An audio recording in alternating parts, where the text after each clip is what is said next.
사람들이 가장 두려워하는 게 뭔 것 같아? 부동산 폭락, 경제 침체기의 경제 침체, 장기화. 침체의 장기화. 나는 사람들이 가장 두려워하는 게 그게 부동산 폭락보다 더 두려운 일이야.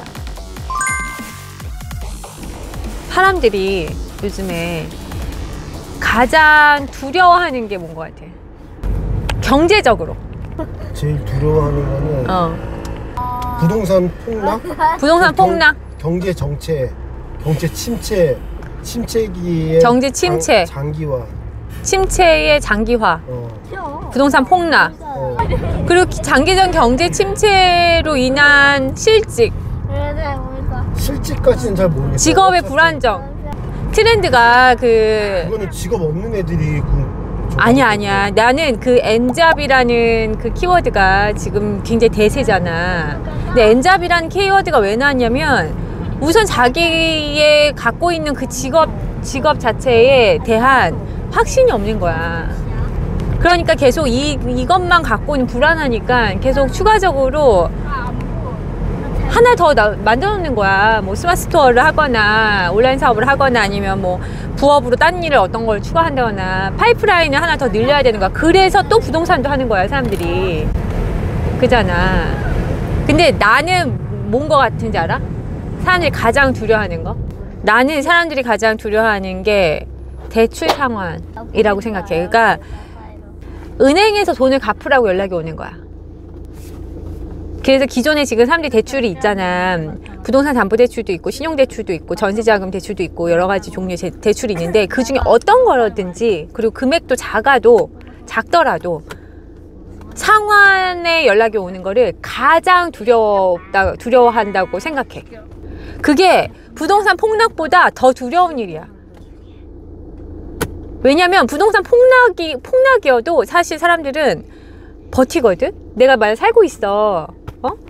물론 월 이자를 내는데 깝깝하지. 이렇게 희망적이지가 않잖아. 근데 집값이 오르고 있을 때는 이자를 내면서도 기분이 좋잖아. 그래도 돈을 벌었다. 이런 느낌인데 지금 집값이 떨어지고 있는 상황에서 대출 이자를 내고 있는 거가 힘든 상황이긴 하지만 그래도 버틸만 하거든. 그냥 버틸 수 있거든. 근데 갑자기 대출 연장이 안 돼. 신용대출 마이너스 통장 1000만 원 뭐 마이너스 통장 만들어 놓은 거를 갚으라고 연락이 와. 연장이 안 됩니다, 은행에서. 거기에서 큰 게 시작이 된다고 생각해. 그래서 예를 들어서 신용대출이 지금 500이야 아니면 1000만 원이야. 근데 그거를 갚으라고 해. 근데 그거 갚기가 어렵잖아. 지금 우리나라가 사상 최대 부채율이 있는 거잖아. 그래서 어떻게 되냐면 결국에는 그 신용대출을 못 갚아서 현금 서비스나 이제 더 이자율이 높은 대출로 갈아타게 되는 거거든. 그잖아. 무조건 글로 가는 거야. 그러니까 제2금융권으로 가거나 아니면은 뭐 대부업체로 가거나 캐피탈로 가거나 현금 서비스 뭐 카드로 쓰거나, 그지? 그래서 결국엔 상환 요청이 오면은 갑자기 힘들어지는 거거든. 갑자기. 그거는 대처가 안 된다고 생각하거든. 그러다가 근데 그럴 조건 자체가 많어? 많지. 나는 그게 지금 가장 큰 폭탄이라고 생각해. 이자를 안 내는 경우가 상환이 아니야. 그러니까 내가 이자를 좀 안 내가지고 그런 일이 벌어질 수도 있는데, 내가 갖고 있는 어떤 자산 상태나 아니면 내가 회사를 다니다가 회사가 뭐 잠시 내가 회사가 안 좋아져 좀 안 좋게 된다거나 아니면 내가 뭐 좀 지출이 늘어나가지고 내 재무 상황, 내 신용 상황이 조금이라도 달라지거나 하면 그런 통보를 받을 수 있거든. 그리고 은행 역시도 정부 정책이나 이런 상황에서 은행에서도 좀 줄여야겠다. 지금 위험하니까. 대출 리스크가 커지고 있잖아. 부채 리스크가 커지고 있잖아, 지금 우리나라. 그러니까 은행 입장에서도 불안이 감지되면 줄일 거거든. 그럼 자기들이 막 대출해주고 지금 뭐 코로나 때문에 대출 받은 사람들도 많고 이럴 때는 언제고 또 갑자기 확 회수한단 말이야. 거기에서 대응이 안 되는 사람들은 이제 집을 내놓는 거야.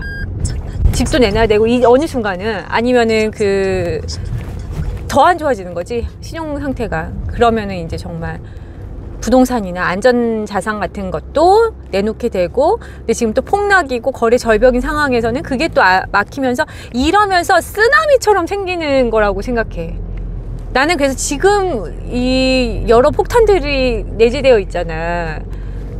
근데 지금 자신의 그런 상황보다 훨씬 더 큰 대출이거나 아니면 특히 생활자금 있잖아.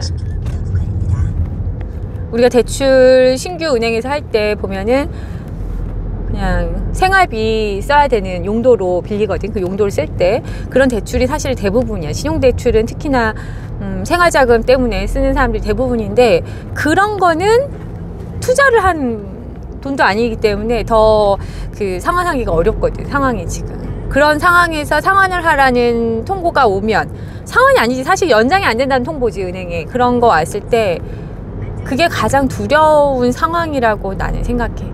그래서 한편으로는 그런 상황이 올 것 같거든. 그래서 아직은 경매 물건이 뭐 계속 늘어나고는 있어도 아직은 아니야. 지금 경매에서 원하는 가격이 아니야. 최근에 내가 접해본 경매 낙찰가는 내가 원하는 경제 침체기에 원하는 경매 낙찰가가 아니더라고.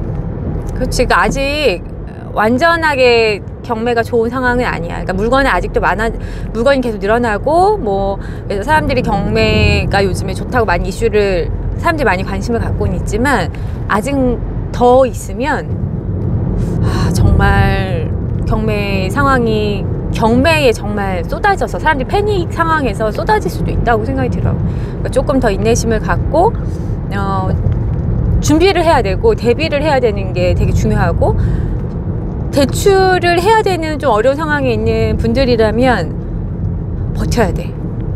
대출을 받으면 안 돼. 지금 이런 상황에서는 대출을 늘리는 선택은 뭐라고 비유를 하면 좋을까? 미래에 터질 폭탄을 설치하는 느낌이야. 시한폭탄.